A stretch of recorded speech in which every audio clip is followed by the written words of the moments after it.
Welcome to Pallapatti Aisha biryani. நம்ம சேனலை இன்னும் சப்ஸ்கிரைப் பண்ணாமல் பார்த்துட்டு இருந்தீங்கன்னா மறக்காமல் சப்ஸ்கிரைப் பண்ணிக்கோங்க, பெல் ஐக்கானை கிளிக் பண்ணிக்கோங்க. இன்றைக்கி நம்ம ஒரு 150 பேர்த்துக்கு கத்திரிக்காய் கட்டாக தான் செய்ய போகிறோம். அதுக்கு ஃபஸ்ட்டு கத்திரிக்காய் 7 கிலோ. இந்த மாதிரி நாட்டுக்காயாக இருக்கணும், பச்சைக்காய், அதுதான் வந்து கட்டாவுக்கு நல்லா டேஸ்ட்டாக இருக்கும். கத்திரிக்காய் இந்த மாதிரி தான் காம்பு அறுத்துட்டு இந்த ரெட்டாக ஆக்கி இந்த மாதிரி ஒரு 3 பீஸாக போட்டுறணும். எல்லா காயுமே அதே மாதிரியே, இப்போ தான் நல்லா வேகும். புறாக்காய் இது மாதிரியே வெட்டிடலாம். இப்போ புளி ஊற வச்சுக்கலாம் 1/2 கிலோ. ஊற்றும் போது தேவையான அளவுக்கு புளி தேவை ஊற்றிக்கலாம். 1/2 கிலோ புளி. இது நடக்கலை பருப்பு வறுத்தது, தேங்காய் பூ மாதிரி அரைச்சிக்கணும். இந்த மாதிரி குருணையாக.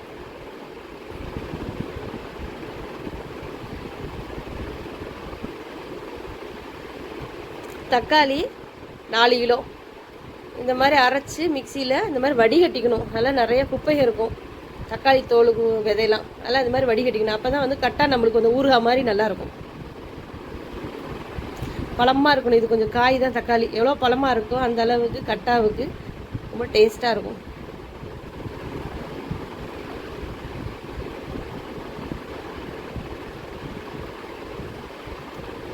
இந்த மாதிரி பூரா தக்காளி நம்ம வடிகட்டி எடுத்துக்கலாம்.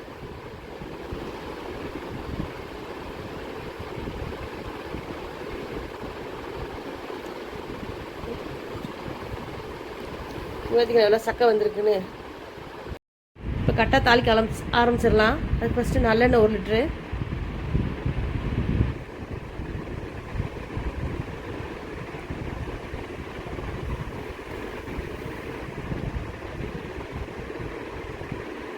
தேங்காய் எண்ணெய் ஒரு 1/4 லிட்ரு. தேங்காய் எண்ணெய் ஊற்றினா டேஸ்ட்டாக மணமாக நல்லாயிருக்கும்.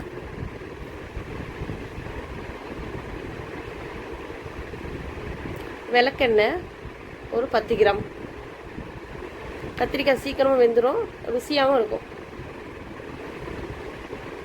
மிளகு ஒரு 25 கிராம். கட்டா மிளகுல இந்த எண்ணெயில் போட்டு பொரிஞ்சிடணும், வாசனையே நல்லாயிருக்கும். வெந்தயம் ஒரு 5 கிராம்.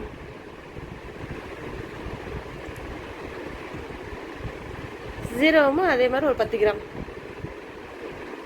கருவேப்பிலை ஒரு கைப்பிடி அளவு. நல்லா பொரிஞ்சு வந்துருச்சு. வெங்காயம் போட்டுடலாம். சின்ன வெங்காயம் நான் வந்து 2 கிலோ சின்ன வெங்காயம் போடுறேன். இந்த மாதிரி 2 அரிஞ்சு போடணும், அப்போ தான் நல்லாயிருக்கும்.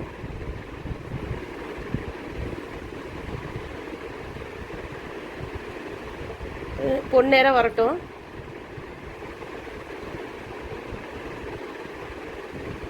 இந்த மாதிரி ஒரு பொன்னேரம் வந்தால் தான் கட்டா நல்லாயிருக்கும். நம்மளுக்கு வச்சு சாப்பிட்றதுக்கும் நல்லாயிருக்கும், டேஸ்ட்டும் இருக்கும், சீக்கிரம் கெட்டும் போகாது மிச்சமானாலும். இப்போ பச்சை மிளகா போட்டுடலாம் ஒரு 100 கிராம். இப்போ ஓரளவுக்கு வெங்காயம் செவந்துருச்சு. இப்போ கத்திரிக்காய் போட்டுடலாம். கத்திரிக்காய் அந்த எண்ணெயோட வணக்கும் போது நல்லாயிருக்கும்.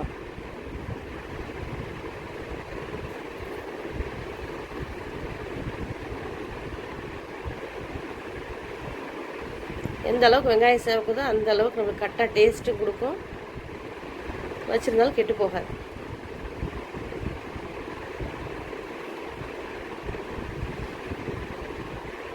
கத்திரிக்காய் சேர்த்திடலாம்.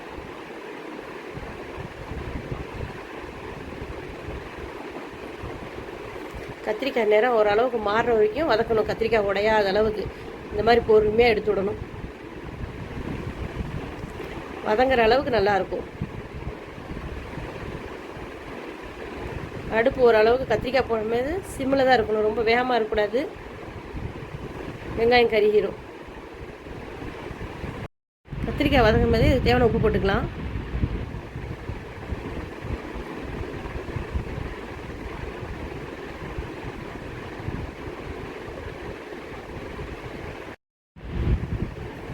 ஒரு 1/2 லிட்டர் எண்ணெய் ஊற்றிடலாம். அப்படி கத்திரிக்காய் போட்டு கொஞ்சம் சேர்ந்து ஒரு 1/2 லிட்டர் எண்ணெய் ஊற்றலாம்.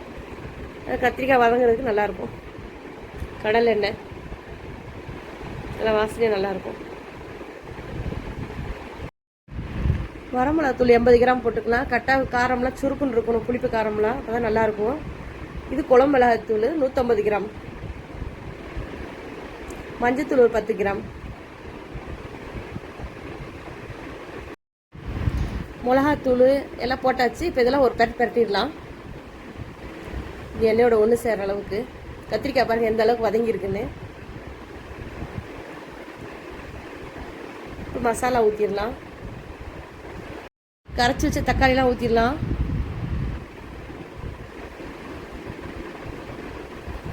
இது வந்து அந்த செத்தையில் வடிகட்டி எடுத்து பார்த்தீங்கன்னா அந்த தண்ணி 2வது தண்ணி அதையும் ஏன் வேஸ்ட்டு பண்ணணும், வடிகட்டி ஊற்றியாச்சு. புளி 1/2 கிலோ ஊற போட்டோம், தேவையான அளவுக்கு ஊற்றலாம். புளி பார்த்துட்டு ஊற்றிக்கலாம்.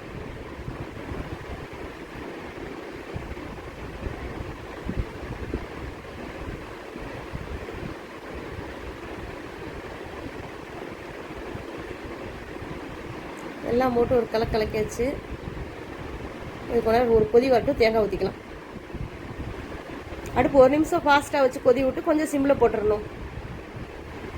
ஒரே லெவலில் இருந்தால் கட்டை அடி பிடிச்சிரும். இப்போ இந்த அளவுக்கு இருந்தால் சரியாக இருக்கும். ஒரு கொதி வந்து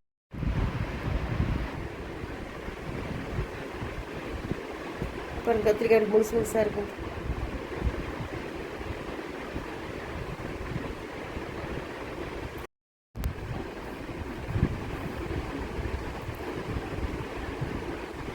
கத்திரிக்காய் வெந்துருச்சான்னு பார்த்துடலாம்.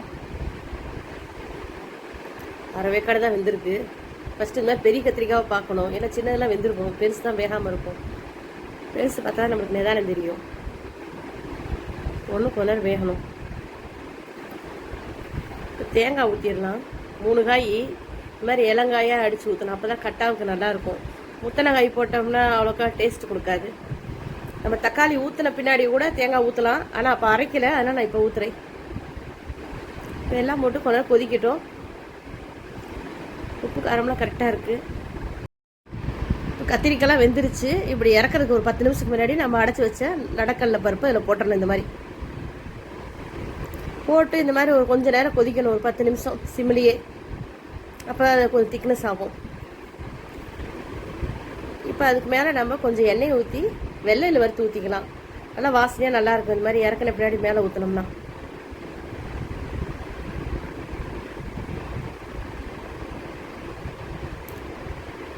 வெதும்பாக காஞ்சா போதும், இல்லாட்டி கருகி போயிடும்.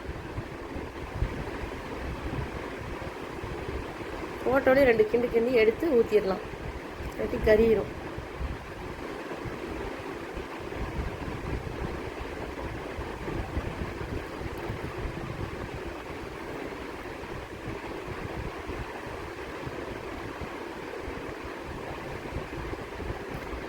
மேலே ஊற்றிட்டோம்னா வாசனையாக இருக்கும்.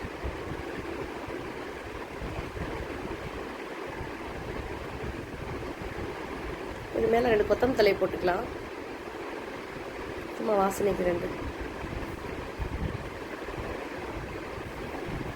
பாருங்கள் எந்த அளவுக்கு லூஸாக திக்னஸாக இருக்குன்னு. இன்னும் சாப்பிட்றக்கு 1/2 மணி நேரம் ஆகும், இன்னும் கொஞ்சம் திக்காகிக்கும். பாருங்கள் எவ்வளோ திக்காயிருச்சு ஒரு 1/2 மணி நேரத்தில். இப்போ சாப்பிட்றதுக்கு நல்லாயிருக்கும். இப்போ கரெக்டாக ரெடி ஆயிடுச்சு, சாப்பிட்லாம். பீஸ் எதுவும் அதிகமாக உடையவே இல்லை, அந்த 1-2 சின்னதாக உடைஞ்சிருக்கும். பீஸ் பார்த்திங்கன்னா கத்திரிக்காய் முழுசு முழுசாக இருக்குது. இப்படி இருந்தால் தலைக்கு 1-2ன்னு வச்சு சாப்பிட்றதுக்கு நல்லாயிருக்கும். இதுதான் பல்லவட்டி கத்திரிக்காய் கட்டா.